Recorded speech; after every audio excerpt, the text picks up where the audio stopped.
In casa aveva le sostanze usate per cucinare la droga sintetica. Il primo arresto di questo tipo in Italia è quello di uno studente di Conegliano che la polizia ha rintracciato all'università mentre seguiva una lezione.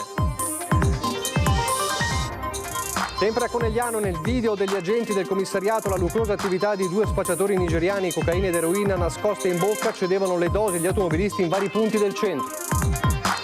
Ragazza ubriaca perde i sensi in pieno centro a Treviso, ma gli amici invece di chiamare i soccorsi scherzano e fanno i vito ad allertare l'ambulanza e la polizia. Usando una lattina tagliata sfregia il collo a un 49enne con fragilità per rapinarlo dell'orologio, pregiudicato bloccato dalla polizia locale a Castelfranco, la vittima viva per miracolo. Omicidio di Fontanafredda, nulla osta della procura di Pordenone dopo l'autopsia dell'uomo ucciso a colpi di pistole e i funerali della vittima in Albania. Dramma durante un'escursione a Cison di Valmarino, una 62enne scivola e ruzzola per 40 metri, l'allarme dei compagni, la donna soccorsa è grave. Mentre nel centro-destra si affilano le armi per il dopo Zaia, il centro-sinistra in piazza con 160 gazebi in tutto il Veneto, un questionario sui temi fa emergere le battaglie chieste dai cittadini. A Maserla, 2 giorni di Orizzonte Scuola e Lavoro, giunta la 4ª edizione, in contatto giovani e famiglie con gli istituti scolastici, obiettivo guidarli nella scelta giusta dopo le scuole medie. Sport calcio, il Treviso batte il Montecchio Maggiore per 1-0, ma la contemporanea vittoria del Dolomiti Bellunesi mantiene la capolista più 4 in classifica. Biancocelesti si giocano tutto giovedì nello sconto diretto. La sfida delle sfide, il classico della Liga, la finale di Coppa del Re in esclusiva su Antenna 3. A giocarsi il titolo sabato 26 aprile alle 22 saranno Barcellona e Real Madrid. Telespettatori di Antenna 3, buonasera e ben ritrovati. Il telegiornale di Treviso, dunque in primo piano la cronaca con quello che è un primato in negativo, possesso di precursori chimici, cioè le sostanze usate per cucinare droga sintetica. Il primo arresto in Italia di questo tipo è quello di uno studente di Conegliano che la polizia ha rintracciato all'università mentre seguiva una lezione. In casa un laboratorio per la produzione dello stupefacente. Forniva un 22enne di Novara le sostanze con cui produrre metanfetamina nel suo laboratorio, considerato il più grande d'Italia, come accade nella celebre serie TV americana Breaking Bad. La Polizia di Stato ha arrestato a Trieste, mentre seguiva una lezione all'università, uno studente di 23 anni di Conegliano, attualmente domiciliato nel capoluogo giuliano. Il ragazzo, secondo gli inquirenti, gestiva un sito internet per la vendita di prodotti chimici che era stato chiuso dopo che si era diffusa la notizia dell'arresto a marzo del coetaneo piemontese Rampollo di una famiglia benestante. Nell'abitazione del trevigiano sono stati sequestrati precursori chimici utilizzati per produrre droghe sintetiche, praticamente impossibili da procacciare sul mercato legale ma molto diffusi sul dark web. Il suo è il primo arresto in Italia per il possesso di queste sostanze, che il giovane impiegava a sua volta e per questo è accusato anche di produzione di stupefacenti. In casa un laboratorio attrezzato con impianto di distillazione, microscopio scientifico, una grossa cappa aspirafumo per evitare il diffondersi dell'odore della cottura delle sostanze, anidride acetica utilizzata per la produzione dell'eroina, metilammina per produrre metanfetamina e chetamina, piperidina utilizzata per la sintesi di una grande quantità di droghe sintetiche. Una notizia arrivata velocemente a Conegliano, quella del suo arresto, che il sindaco Fabio Chiesa ha commentato con sconforto.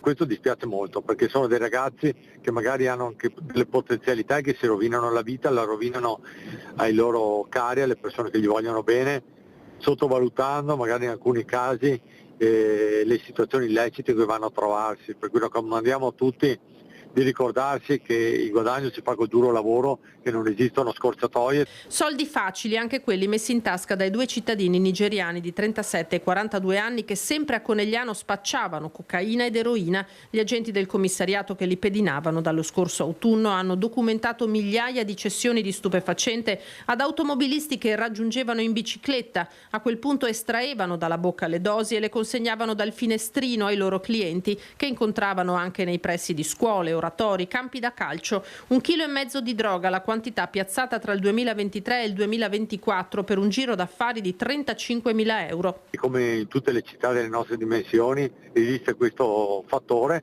non è perché si arresta che ce n'è di più, perché si arresta vuol dire che si fa il proprio dovere sul territorio e c'è un grande controllo della situazione. Per i due, oltre alla denuncia per spaccio, il divieto di dimora a Conegliano. Un episodio invece che risale al pomeriggio di oggi a Treviso, l'amica svenuta a terra, l'amica ubriaca svenuta a terra, gli altri giovani con lei che invece di chiamare i soccorsi scherzano e girano dei video con il telefono mentre i passanti assistono alla scena preoccupati. L'episodio, lo dicevamo, nel tardo pomeriggio in via Risorgimento in pieno centro a Treviso, 2 passi dal Duomo, sotto i portici davanti al supermercato Conad. La ragazza è stata a lungo a terra finché una volante della polizia è finalmente arrivata sul posto. Gli agenti hanno a quel punto chiamato il 118 e non gli amici, purtroppo, che ha inviato una ambulanza. La giovane è stata a quel punto soccorsa e trasportata in pronto soccorso. Fortunatamente non è in gravi condizioni, ma molti sono rimasti colpiti dal fatto appunto che gli amici, invece di chiamare i soccorsi, facessero dei video e scherzassero su questo dramma. A Castelfranco i momenti di paura dopo che un pregiudicato, bloccato poi dalla polizia locale, ha aggredito un 49enne con fragilità per rapinarlo dell'orologio. È arrivato anche a usare una lattina tagliata per sfregiarlo al collo. Un episodio che rammarica perché c'è stata un'azione di un forte contro un debole, no? Perché sono palesi le fragilità della vittima. Il sindaco di Castelfranco, Stefano Marcon, commenta così il violento episodio accaduto in centro città, in un angolo di piazzetta Filzi, dove un 49enne di origini marocchine è stato aggredito da un connazionale residente nella Castellana, 45 anni con precedenti per reati contro la persona e il patrimonio, per rapinarlo dell'orologio che aveva al polso. Di fronte alla resistenza della vittima, i due sembra non si conoscano. L'uomo l'ha colpita con una lattina di birra tagliata, provocando una profonda ferita tra l'orecchio e il collo. Il 49enne, rimasto a terra in una pozza di sangue, è stato immediatamente raggiunto dai presenti. Le loro grida hanno attirato l'attenzione di una pattuglia della polizia locale impegnata in un servizio di controllo del territorio. Quando gli agenti hanno raggiunto il gruppo di persone, alcuni testimoni hanno spiegato cosa fosse accaduto. Nel frattempo i vigili hanno visto poco distante una persona che fuggiva a piedi. E anche dei presenti confermavano che era l'autore della rapina poc'anzi avvenuta, e quindi si sono messi subito all'inseguimento di quest'uomo, riuscendo dopo una corsa a raggiungerlo, a placcarlo, e quindi poi l'hanno ammanettato, e durante la perquisizione avvenuta in comando è stata rinvenuto sia l'orologio, oggetto appunto della rapina che apparteneva alla vittima, e anche alcuni paia d'occhiali, probabilmente oggetto di furto presso esercizi commerciali della città. Adesso valuteremo in quali esercizi. La vittima, molto conosciuta a Castelfranco, dove vive da anni, è stata prontamente soccorsa dai sanitari del SUEM. La ferita riportata fortunatamente non era profonda e non ha toccato parti vitali. Il 45enne invece è stato denunciato a piede libero per rapina, lesioni e furto. Il mio invito è quello di far sì che il percorso giudiziario che adesso affronterà questo aggressore sia un percorso che porti a comminare a lui il massimo della pena, perché se lo merita. Non si fanno, di default non si fanno azioni reati come le rapine, a maggior ragione nei confronti di chi ha alcune fragilità, ed erano palesi, sono evidenti. E adesso l'omicidio di Fontanafredda, con la procura di Pordenone che ha autorizzato il rilascio della salma di Vladimir Topiana, la vittima dell'omicidio di Fontanafredda. Lo ricorderete, l'abbiamo raccontato in questi giorni, con il 30enne invece che è stato arrestato a Orsago. Vediamo appunto le immagini del delitto, eccole qui. L'omicidio del 6 aprile, questo è Vladimir Topiana. Ebbene, i funerali si terranno in Albania su richiesta della famiglia, che dovrà ora attendere il nulla osta per l'espatrio, mentre ovviamente il procedimento e l'inchiesta continua. Un grave incidente, Ruzzola per 40 metri dalla curva di un sentiero, grave una escursionista 62enne pordenonese. L'incidente lungo la via del bivacco dei Lof, lungo la costa del Venta, Cesone di Valmarino. A dare l'allarme alla centrale del 118 i 3 compagni di escursione intorno alle 13:30, ricevute le coordinate, l'elicottero di Treviso Emergenza ha sbarcato tra gli alberi il tecnico di elisoccorso e l'equipe medica con un verricello di 80 metri. La donna si era fermata addosso a una pianta del fondovalle, è stata subito presa in carico da medico e infermiere e portata in ospedale, dove resta in gravi condizioni. Continua a far discutere la vicenda dell'assessore di Pieve di Soligo discriminato nella ricerca di una nuova casa per le sue origini marocchine. L'abbiamo raccontato ieri, ma dopo la sua denuncia forse qualcosa sta cambiando. Sentite. Diciamo che mi è stato detto che in questo weekend il diretto interessato ci sta pensando, ecco. Quindi questo vuol dire che forse qualcosina, al di là che andrà bene o meno, però il mio intento era quello di, signori, conoscete prima di giudicare, basta. Forse un ripensamento da parte del proprietario dell'abitazione che l'assessore al turismo di Pieve di Soligo avrebbe voluto prendere in affitto, ma che si è visto negare per le sue origini marocchine. Se succederà significa che la mia denuncia è servita a qualcosa, anche se non troveremo un accordo sull'abitazione, perché il mio obiettivo non era questo. Sottolinea Mohamed Amouk, che non nega che gli farebbe piacere avere con questo signore un chiarimento. Al di là se vorrà affittare o meno, io sono disponibile nel dialogare, nel conoscersi, perché penso che c'è bisogno di questo. Accanto al clamore suscitato dalla sua denuncia pubblica sui social, l'assessore ha raccolto anche una grande solidarietà. Non mi sono sentito solo, dice. Partendo dai pivigini con cui sono cresciuto, sono rimasti veramente scioccati da questo tipo di notizie e ho ricevuto una buona solidarietà non solo dai pivigini ma anche da varie parti d'Italia. Piena solidarietà al suo assessore anche da parte del sindaco Soldan e di tutti i colleghi di giunta con i quali Amouk aveva condiviso la felicità per aver trovato una casa più grande dove trasferirsi con la famiglia dopo la nascita delle due gemelline. Ci raccontava nelle settimane scorse che aveva finalmente trovato una casa più grande per la sua famiglia. Purtroppo questa situazione abbia avuto un epilogo non felice, soprattutto con una motivazione che ferisce la nostra comunità, che è una comunità che invece vuole portare avanti i valori dell'integrazione. Da 35 anni in Italia l'assessore si sente a tutti gli effetti italiano e pievigino, impegnato in prima persona proprio per combattere le discriminazioni come presidente nazionale dell'associazione Giovani Itola Marocchini. Ci dispiace che sia avvenuta proprio qui a Pieve di Soligo una situazione di questo tipo per una persona che per Pieve di Soligo in questi 35 anni ha comunque dato prova di essere un cittadino a tutti i titoli. Che si tratti di un episodio isolato ne sono convinti anche i cittadini di Pieve di Soligo. È un paese razzista a Pieve? Secondo me assolutamente no. Mio papà ha affittato case a italiani e anche a stranieri. Ci sono anche italiani che non trovano comunque casa, quindi non si tratta proprio di razzismo, ecco. Comunque insomma è un paese accogliente, Pieve? Sì. Penso se si fa un giro lo capisce. Siamo bravi a Pieve, dai. Attacco hacker a MOM, l'azienda di trasporto fa sapere che non sono stati rubati i dati informatici degli acquirenti di biglietti e abbonamenti tramite app. Fuga di dati dei passeggeri dopo l'attacco hacker ai danni di MOM di fine marzo, ma l'azienda di trasporto pubblico fa sapere che questo non ha comportato il furto dei codici bancari dei clienti. I pirati informatici alla fine dello scorso mese avevano violato la piattaforma per comprare i biglietti MOM, gestita da una società esterna. Gli hacker avevano messo nel mirino anche i dati di oltre 30.000 abbonati, impossessandosi di fatto di nome e cognome, data di nascita, codice fiscale, indirizzo e numero di telefono. Nel chiarire che nessun dato bancario è stato toccato, resta il nodo della fuga di dati sensibili che potrebbero essere utilizzati da malintenzionati per venderli e metterli a disposizione di chi porta avanti operazioni di marketing aggressivo con spam e telefonate da call center, motivo per cui si invita gli utenti a controllare le notifiche di mail e chiamate prestando attenzione a rispondere a indirizzi di dubbia provenienza. L'attacco hacker aveva comportato una breve interruzione del servizio di vendita dei biglietti risolto in poche ore. L'azienda per questo ha fatto sapere che le multe date a chi era sprovvisto di biglietto saranno comunque erogate.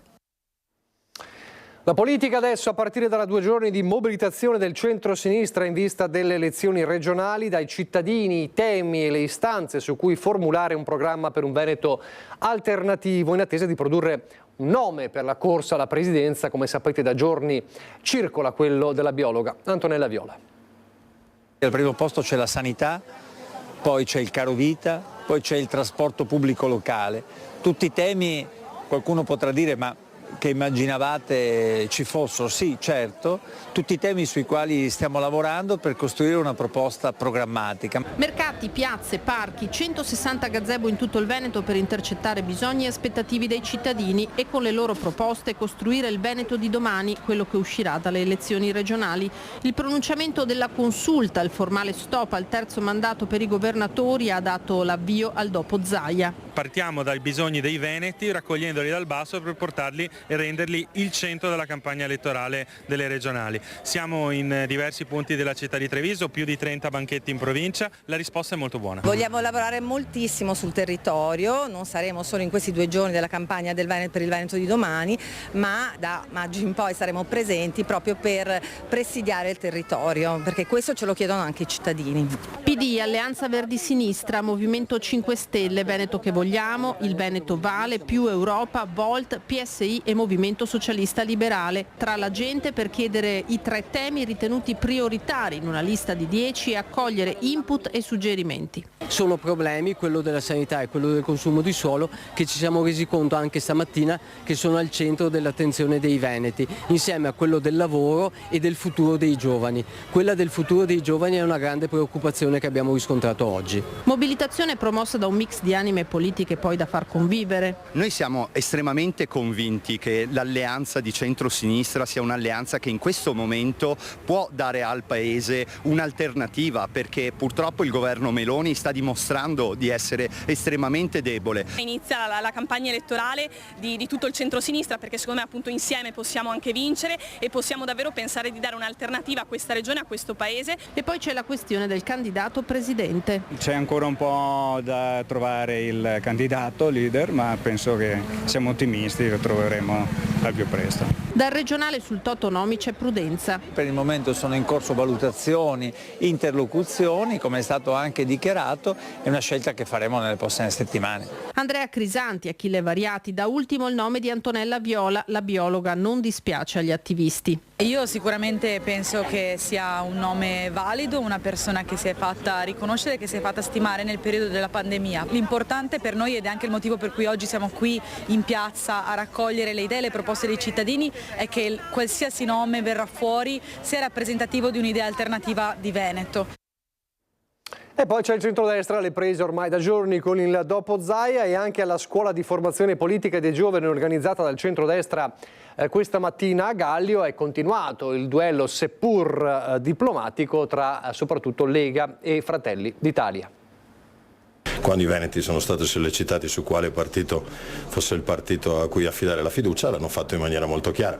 E da oggi in poi ci siederemo con gli alleati, come è giusto che sia, e troveremo la giusta quadra anche in Veneto, tenendo conto sia della miglior figura esprimibile dalla coalizione, posto l'importanza della coalizione del centrodestra imprescindibile, e anche visti gli esiti degli ultimi risultati elettorali. Noi abbiamo raccolto le firme per chiedere appunto che la presidenza resti alla Lega, e soprattutto abbiamo chiesto ai veneti quelle che sono le proposte e i suggerimenti che arrivano proprio dal territorio, proprio perché è il territorio a darci il programma di governo dei prossimi decenni di questa terra.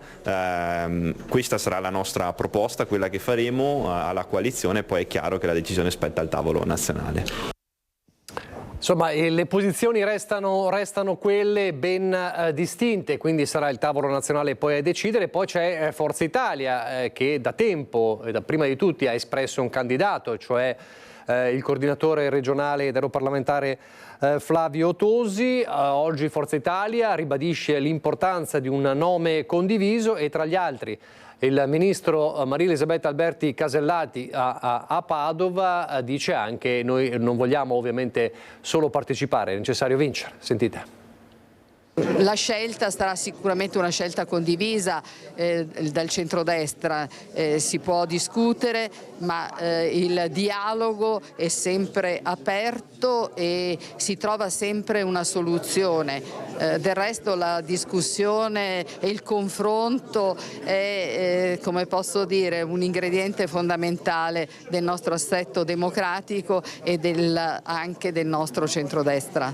Qui occorre pensare alla persona che raggruppa attorno a sé il maggiore consenso, perché l'importante poi è vincere, non partecipare. Chiaramente io credo che sia stato il più grande bugiardo della storia quello che ha detto che è importante partecipare. Come partito chiaramente non ci basavamo sul terzo mandato, ma penso che tutte le forze politiche del centrodestra devono rimanere unite e trovare la quadra su tutte quelle che sono le candidature.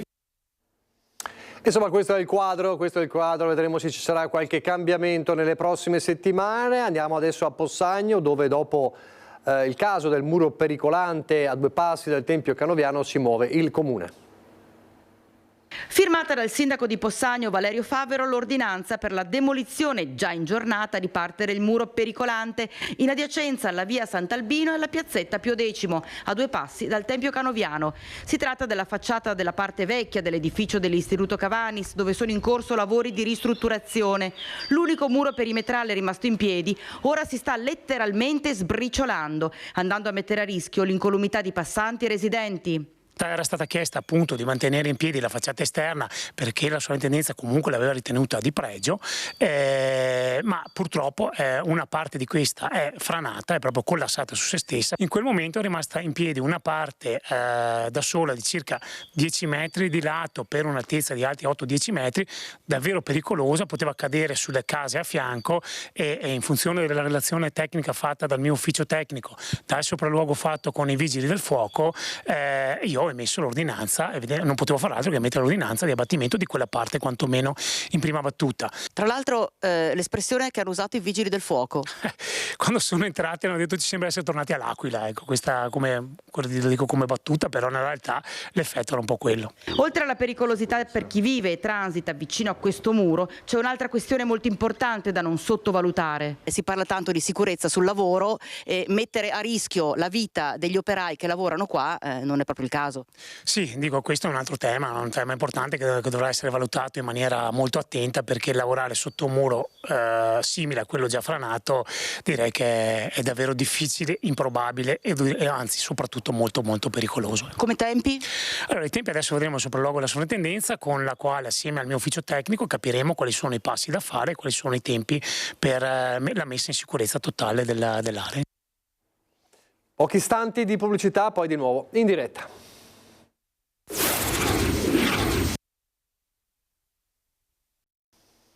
Di nuovo in diretta con il telegiornale di Treviso, andiamo a Maser con la 2 giorni di Orizzonte Scuola e Lavoro, manifestazione giunta alla sua 4ª edizione, giovani e famiglie in contatto con gli istituti scolastici. L'obiettivo è di orientare ragazzi e ragazze nella scelta giusta dopo la scuola media. Dal vostro osservatorio questi ragazzi e anche le famiglie cosa cercano? Beh, diciamo che dopo un primo disorientamento sono alla ricerca di una professionalità e di un loro spazio originale nella società, nella comunità in cui vogliono comunque essere protagonisti. Da una parte tecnologie sempre più avanzate, dall'altra un mondo del lavoro dove la manualità viene sempre più premiata. Ecco perché incontri tra ragazzi, famiglie e istituti scolastici come quello che si svolge in questo fine settimana a Maser diventano essenziali per formare le donne e gli uomini di domani. E perché dietro a questa iniziativa ci sia anche l'impegno delle amministrazioni comunali. Come i comuni della Pedemontana del Grappa della Solano riteniamo che sia importante dare ai nostri ragazzi la possibilità di scegliere diversi futuri e capire quale sia il futuro migliore per loro. Impegno che vede da tempo anche la Chiesa in prima linea per dare risposta alle famiglie in un tempo estremamente confuso. Siamo di fronte a una grande sfida. Vacillano tutte le strutture, da quella familiare, da quella sociale, e anche la scuola è un po' in sofferenza e quindi si sta stringendo i ranghi e si stringono i denti per non mollare questo compito fondamentale, perché se i ragazzi sono sempre meno a casa, a scuola ancora vanno. Scelte importanti, tra l'altro, in un tempo dove la denatalità rischia di far sparire intere comunità, come sottolineano i dati del comune di Maser. La denatalità per il 2023-2024 al momento ha inciso per il 25%. Un bambino in meno ogni 4 nati, numeri allarmanti che impongono attenzione sulla formazione delle nuove generazioni per progettare un futuro possibile senza dover emigrare. Ecco allora l'importanza della varietà negli indirizzi scolastici. Voi offrite sia tecnologia sia manualità, ad esempio con il settore della bellezza. Qual è il prevalente dal vostro osservatorio e dall'osservatorio dell'Irigem? Beh, diciamo che riusciamo a dare una risposta a tutte e due le richieste, sia la richiesta di una professionalità più manuale, più adatta a un lavoro di tipo artigianale, ma anche una professionalità più specifica legata all'informatica, alla progettazione e alla ricerca delle nuove tecnologie. L'importanza di una scelta scolastica giusta significa soddisfazione ed entusiasmo prima nell'apprendimento e poi nel mondo del lavoro. Io ho scelto operatore informatico alla scuola Irigem di Rosà perché è un lavoro che vorrei fare da grande e mi piace da quando sono bambino. Mi piace tipo il mondo dell'informatica, capire i componenti all'interno del computer, sicurezza informatica e tutto quanto nell'ambito dell'informatica. Complimenti ai ragazzi, adesso torniamo a Treviso in piazza Rinaldi, cominciata la consegna dei 5.500 buoni spesa della seconda edizione di Bike to Work. Abbiamo iniziato a dare i buoni del Bike to Work che ha sempre più successo, bisogna dire la verità, e quest'anno è stato fatto per la prima parte nel periodo invernale. Quasi 1.500 persone hanno pedalato nel percorso casa lavoro e hanno preso dei buoni che potranno spendere anche nel periodo pasquale all'interno dei negozi che hanno aderito. 455.000 chilometri percorsi, un risparmio di 68.000 kg di CO2 pari a oltre 3.400 nuovi alberi piantati. Sono i numeri della seconda edizione di Bike to Work, avviata il 21 ottobre scorso e conclusasi il 25 febbraio. Sono oltre 1.400 gli aderenti all'iniziativa che in piazza Rinaldi hanno ricevuto alcuni dei 5.500 buoni da 10 euro da spendere nei negozi del territorio per un valore complessivo di 55.000 euro. Il riscontro che abbiamo avuto nel periodo invernale è stato davvero importante, oltre le aspettative, e soprattutto ha coinciso con il periodo in cui è più importante assumere comportamenti virtuosi per ridurre il più possibile il nostro impatto sull'inquinamento atmosferico. Che è stato anche un inverno abbastanza faticoso sul fronte del traffico. E nonostante questo molte persone anche nel momento di pioggia hanno utilizzato la bicicletta. Questo vuol dire che veramente in qualche anno tutti i comuni qui presenti hanno generato un seme nell'utilizzo della bicicletta come fondamento della risoluzione dei problemi della mobilità, che è soprattutto anche tra i comuni, non solo all'interno del comune di Treviso. Progetti che coinvolgono quindi la Grande Treviso, città e comuni limitrofi. Rispetto alle bici pubbliche noi abbiamo fatto proprio Casier con Treviso, abbiamo fatto un'estensione della convenzione che loro hanno per portare anche Casier 3 postazioni per proprio cominciare ad allargare questi collegamenti. Dalle bici alle gambe, presentata oggi a Cornuda la manifestazione sportiva Due Rocche Trail, in programma il prossimo 25 aprile. 51, 35, 22 e poi 6, 12, 15 sono i numeri della 53esima edizione della Due Rocche Trail, manifestazione che si svolgerà il prossimo 25 aprile lungo un percorso che vedrà unirsi le due rocche di Cornuda e Asolo attraverso le splendide colline trevigiane. Quest'anno per la 53esima edizione i percorsi saranno 6, 3 competitivi e 3 non competitivi. Il messaggio che vogliamo trasmettere è quello che ogni persona può trovare il suo spazio, sia competitivo che non competitivo, per cui possono partecipare dagli atleti agonisti alle famiglie, ai bambini, ai ragazzi, chiunque può trovare il loro spazio all'interno della manifestazione. Una manifestazione che coinvolge ogni anno tantissime persone. È un momento per stare assieme, per condividere i nostri sentieri, per condividere una passione, un evento per la nostra comunità che coinvolge associazioni ma che coinvolge anche tante famiglie con ragazze, quindi ringrazio già fin da subito tutto lo staff della Due Rocche che da mesi sta preparando questa gara. Insomma, tutto è pronto, che gli atleti si preparino. Intanto è stato eletto a Padova il nuovo presidente del Comitato Paralimpico Veneto, il veneziano Davide Giorgi, delegato anche per la provincia di Treviso.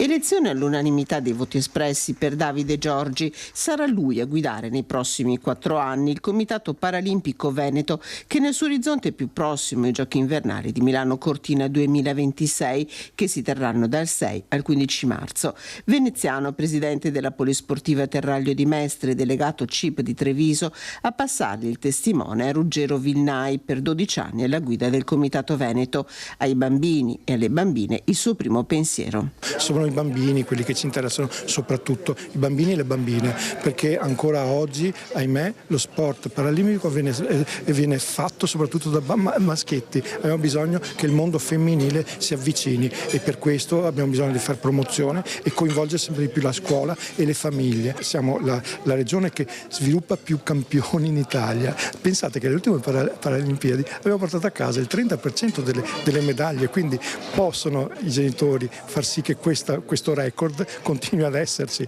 Un movimento in continua crescita, quello dello sport paralimpico, che nei 12 anni di presidenza di Ruggero Vilnai ha visto crescere entusiasmo e affetto. Sono quasi 10.000 le persone con disabilità che praticano uno sport in Veneto in modo continuativo nella fascia tra gli 0 e i 64 anni. Di questi 2.550 sono atleti paralimpici. In questi 12 anni abbiamo fatto davvero tante cose, tanti risultati.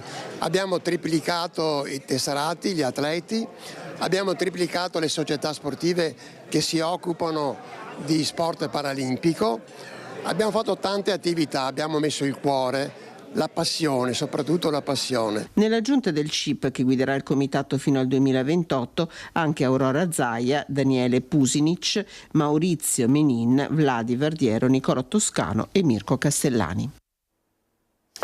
Ancora lo sport, un gol di Gioè all'11° del secondo tempo ha permesso agli uomini di mister Parlato, parliamo ovviamente del Treviso Calcio, di battere il Montecchio Maggiore di misura 1-0, una vittoria importante per restare in scia al Dolomiti Bellunesi. Peccato che il Dolomiti Bellunesi però, dopo essere rimasto in svantaggio, è stato in svantaggio 1-0 contro il Chionse, e quindi per diversi minuti lo spazio tra le due avversarie per il campionato in classifica si erano ridotti a un punto solo. Poi il Dolomiti Bellunesi ha recuperato e vinto 3-1, quindi resta il gap di 4 punti, con il Dolomiti Bellunesi a 73 punti in classifica, con il Treviso 69, e a questo punto a 3 giornate dalla fine del campionato diventa decisivo lo scontro diretto che ci sarà in trasferta per il Treviso Calcio giovedì 17, giovedì santo 17, quindi una gara fondamentale, lo scontro diretto dove davvero il Treviso si gioca tutto, dal calcio locale al grande calcio internazionale. Quindi parliamo della Coppa del Re, che Antena 3 ha seguito e vi ha proposto in esclusiva nelle sue fasi più importanti, e quindi non poteva mancare la fase più importante, la finalissima. Il 26 aprile alle 22 sarà Barcellona contro Real Madrid. Non una partita, ma la partita. Sul campo di Siviglia scocca l'ora dei migliori, e quando dici migliori dici Lewandowski e Rafinha da una parte e Vinicius e Mbappé dall'altra. Real contro Barcellona per la finale di Coppa del Rey, che Antena 3 come sempre vi offre in esclusiva sabato 26 aprile alle 22. I Blancos alla ricerca della vendetta dopo la Supercoppa e di una identità dopo l'eliminazione in Champions e le voci di addio a fine stagione di Carlo Ancelotti. I Blaugrana di Flick sulla scia che li vede in testa alla Liga e desiderosi di battere gli eterni rivali. Gli ingredienti, viste anche le sfide di semifinale ad altissimo tasso di gol, ci sono tutti per una partita memorabile. Motori accesi, c'è soltanto da attendere. Sabato 26 aprile, ore 22, su Antena 3, il grande calcio, in esclusiva. C'è ancora tempo, ma ve lo ricorderemo. Appuntamento da non perdere, quello della sfida tra Barcellona e Real Madrid su Antena 3, il 26 aprile alle 22. Noi adesso andiamo nel Bellunese.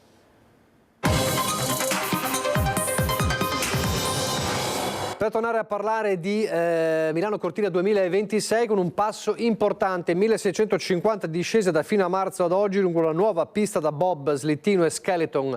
Con Cortina si sono chiuse le fasi dei test della pre-omologazione della pista.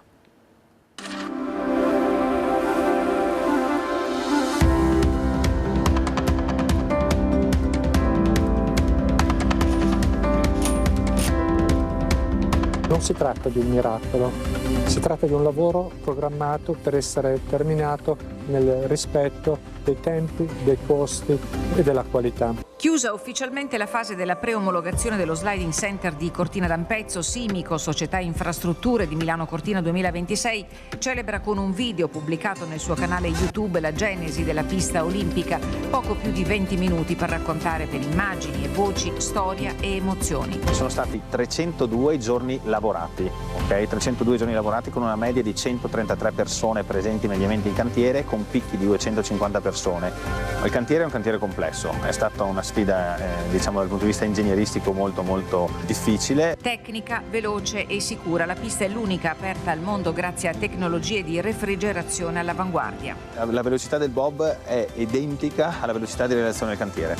Si è dovuti partire piano per dare questa accelerata finale fino ad oggi che vedremo una grande frenata. Un'opera di ingegneria, la storia di donne e uomini che hanno contribuito a realizzare lo Sliding Center, oggi riconosciuto a livello internazionale. Le imprese hanno lavorato moltissimo, in maniera molto celere, professionali, e devo dire che hanno dimostrato che la forza di volontà, la determinazione e le professionalità qui sono espresse all'ennesima potenza. Sono maliano, sono in Italia da 2 anni fa.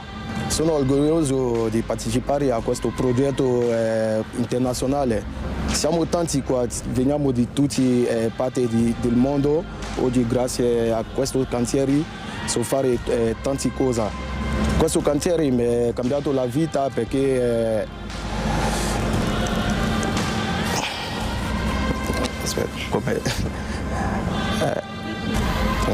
Dal lato sportivo una pista interessante e impegnativa, 16 curve che daranno del filo da torcere ai piloti, oltre 1600 metri di tracciato. Siamo arrivati finalmente al punto finale.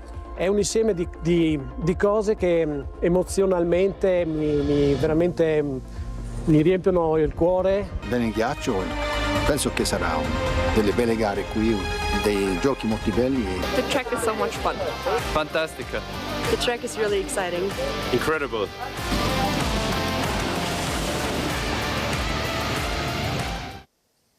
Ed ora la tregua sui dazi con la nota di oggi della Presidente di Confindustria Belluno Dolomiti Lorraine Berton, che dice: evitiamo facili trionfalismi sull'attuale periodo di incertezza, avverte ci sono pesanti effetti domino, si deve accelerare su una vera politica industriale con azioni concrete a sostegno della manifattura, nota Berton, che all'inizio della settimana ha lanciato la task force a supporto delle aziende del territorio proprio per orientarsi in materia di dazi e di commercio estero. Intanto è partita ufficialmente oggi Futura, la campagna della CGIL per il referendum dell'8 e del 9 giugno. Lavoro, sicurezza, dignità, cittadinanza, democrazia. Siamo al gazebo della CGIL con la segretaria Denise Casanova. È un momento importante quello di oggi perché si dà il via alla promozione, alla comunicazione, all'informazione dei cittadini del referendum dell'8 e 9 giugno. Diamo l'informazione per tutti i cittadini. Nel nostro materiale non ci sono loghi, lo facciamo noi ma lo facciamo per tutti. Il referendum deve essere una questione che interessa tutti i cittadini trasversalmente. 2 giorni intensi della Camera del Lavoro Nazionale che da Milano ha lanciato Futura 2025, che prosegue nelle piazze di tutta Italia e perfino a Parigi, Bruxelles e Barcellona. Si promuove la campagna referendaria sul lavoro e cittadinanza in vista del voto dell'8 e 9 giugno prossimi. Bisogna divulgare il messaggio che con il referendum il cittadino si riappropria il proprio potere di voto. Cosa voglio dire? Che dal 10 di giugno, se loro vanno a votare, quelle norme cambieranno dall'oggi al domani. Le piazze di Belluno, Agordo, Alpago, Feltre e Pieve di Cadore hanno dialogato con la gente. 5 quesiti per chiedere lo stop ai licenziamenti illegittimi, più tutele per chi lavora nelle piccole imprese, riduzione del lavoro precario, più integrazione con la cittadinanza italiana e più sicurezza sul lavoro. Purtroppo l'anno scorso 1044 persone si sono guadagnate da morire, non è una cosa più accettabile. Noi con il referendum vogliamo l'abrogazione di quella norma che non dà la responsabilità in solido a chi appalta. Gli incidenti sul lavoro non sono tragiche fatalità, sono una precisa volontà politica quando tu hai fatto una norma che permette i subappalti a cascata. Questa cosa qui renderà un poco più sicuro il lavoro per tutti. Tra le iniziative che voi avete organizzato proprio a partire da questa giornata simbolica c'è quella della consegna anche di sorprese. Ci fa vedere qual è la sorpresa? Questa è la sorpresa. Noi abbiamo i biscotti del referendum. Ci pareva insomma di fare anche un omaggio alle persone che ci ascoltano e lo facciamo per fare in modo che questa cosa sia anche una cosa che sia gioiosa, perché noi tentiamo davvero di migliorare la società, di migliorare il mondo del lavoro. È tutto per questa edizione, vi lascio al meteo, grazie per averci seguito, arrivederci.